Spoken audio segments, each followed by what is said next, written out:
தினம் தினம் பகவானுடைய திவ்ய மங்கள நாம சங்கீர்த்தனத்துடன் ஒவ்வொரு நாளையும் ஆரம்பித்துக் கொண்டிருக்கிறோம். எப்பேற்பட்ட பாக்கியம்! அந்த நாம தாமரைகளை, அவருடைய பாத தாமரைகளை சமர்ப்பித்து விட்டோம். அது மட்டுமல்ல, இந்த நாம கங்கையில் குளித்து எழுந்தவுடன் நமக்கு அவருடைய மகா பிரசாதம், உச்சிஷ்ட உபதேச பிரசாதமும் கையில் கிடைக்கிறது.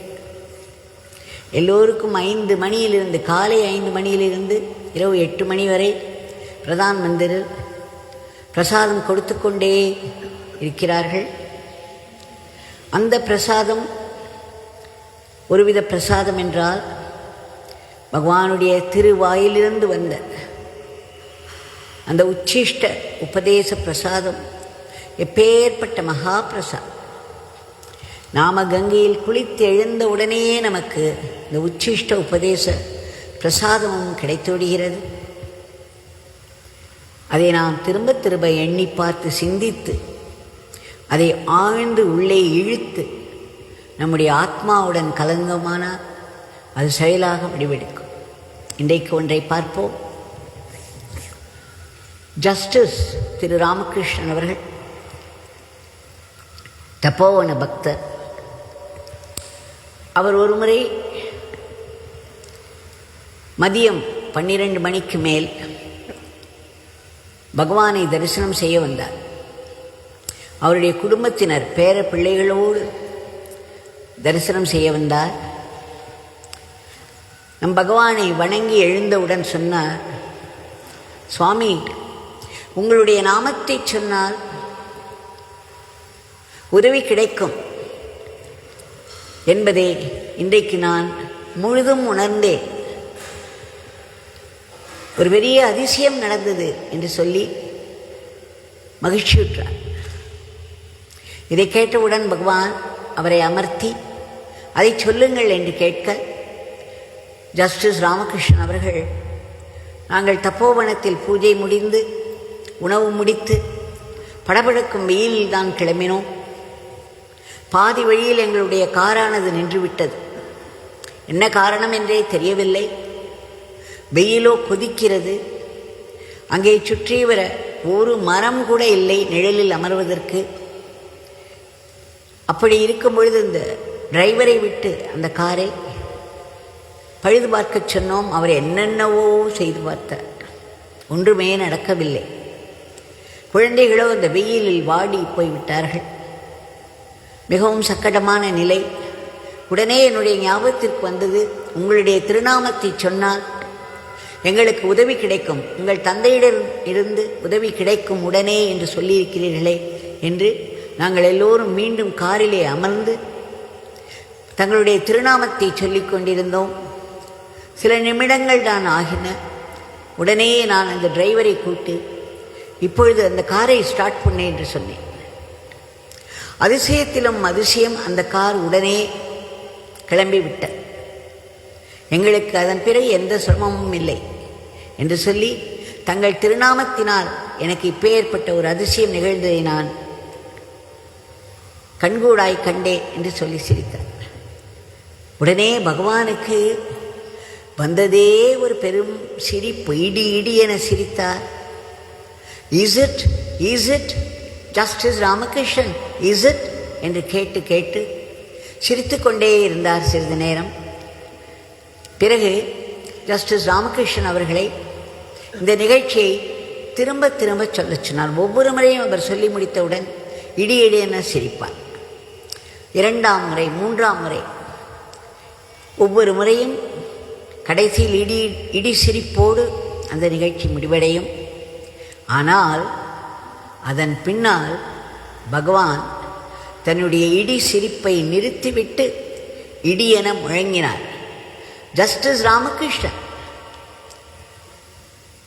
இந்த பிச்சைக்காரனின் பெயரை சொன்னதனால் உங்கள் கார் கிளம்பிவிட்டது என்று சொன்னீர்களே, யார் உங்கள் காரை நிறுத்தியது என்று கேட்டார். எப்பேற்பட்ட கேள்வி, எப்பேற்பட்ட சிந்தனைக்குரிய கேள்வி. யார் காரை நிறுத்தினாரோ அவர்தான் அந்த காரை கிளம்பவும் உதவி செய்தார் என்பதை, அதாவது பகவான் அடிக்கடி சொல்லிக்கொண்டே இருப்பார், எது நடந்தாலும் அது இறைவனின் சங்கல்பத்தினால் மட்டுமே நடக்கிறது. இருப்பது இறைவன் ஒருவனே, வேறு எதுவும் இல்லை, எவரும் இல்லை. நடப்பவை அனைத்தும் இறைவனுடைய சங்கல்பத்தினால்தான் நடக்கிறது. நம் வாழ்வில் வரும் சந்தோஷங்களும் துக்கங்களும் இறைவனுடைய இச்சையினால் மட்டுமே நடக்கிறது. நமக்கு சுகம் வரும் பொழுது நாம் அதை பெரிதாக மகிழ்ந்து சொல்லுவதில்லை, இறைவன் தான் செய்கிறார் என்றெல்லாம் சொல்லிக் கொள்வதில்லை. ஆனால் ஒரு துன்பம் நேரும் பொழுது, ஏன் இந்த இறைவன் இப்படி என்னை சோதனை செய்கிறார், சாமி ஏன் இப்படியெல்லாம் பண்ணுறார் அப்படின்னு நிறைய பேர் வந்து கேட்பாங்க. அந்த சுவாமி, எந்த சுவாமி நமக்கு இன்பங்களை கொடுக்கிறாரோ அந்த சுவாமியினுடைய சங்கல்பம்தான் நம்முடைய பழைய கர்மாக்களை வைத்தே நமக்கு துன்பங்களையும் தருகிறது. ஆனால் இறைவனிடமிருந்து அந்த துன்பங்களும் வருவதனால் அந்த துன்பங்கள் ஒரு பெரும் ஆசீர்வாதத்தையும் ஏந்தி வருகிறது. அதனால் ஒவ்வொரு துன்பம் நம்முடைய மனதிலே ஒரு ஆழ்ந்த ஒரு மாற்றத்தை உண்டு பண்ணும். ஒவ்வொரு துன்பமும் நம்மை இறைவனை நோக்கி உந்தி தள்ளும். இப்படி இறைவனை நினைப்பதற்கு சில சமயங்களில் ஒரு அடி கொடுக்க வேண்டியிருக்கிறது. இல்லையென்றால் மனம் ஏதேதிலோ மயங்கிவிடும். ஆக இறைவன் அந்த அடியை கொடுப்பதற்கும் நம்முடைய கர்மாவியை உபயோகித்து அதை நடத்தி கொடுப்பதனால் அதில் ஆசீர்வாதமும் இருக்கிறது. அந்த ஆசீர்வாதம் பெரிய ஆசீர்வாதம். ஏனென்றால் அது நமக்கு ஒரு பெரிய சாத்வீக மாற்றத்தை உண்டு பண்ணுகிறது. இறைவனை நெருங்கி அவரிடம் வேண்டுகிறோம். ஆகையால் பகவான் சொன்னார், ஒவ்வொரு துன்பத்தையும் கூட ஆசீர்வாதமாக மட்டுமே பாருங்கள். அப்படி பார்த்தீர்களானால் அது எப்பேற்பட்ட ஆசீர்வாதம் என்பதை இறைவன் காட்டிக் கொடுத்து விடுவார் என்று. அதற்கு நமக்கு தேவை இருப்பதனால்தான் ஒரு துன்பம் வருகிறது. அந்த துன்பம் ஒரு ஆசீர்வாதத்தை ஏந்தி வருகிறது.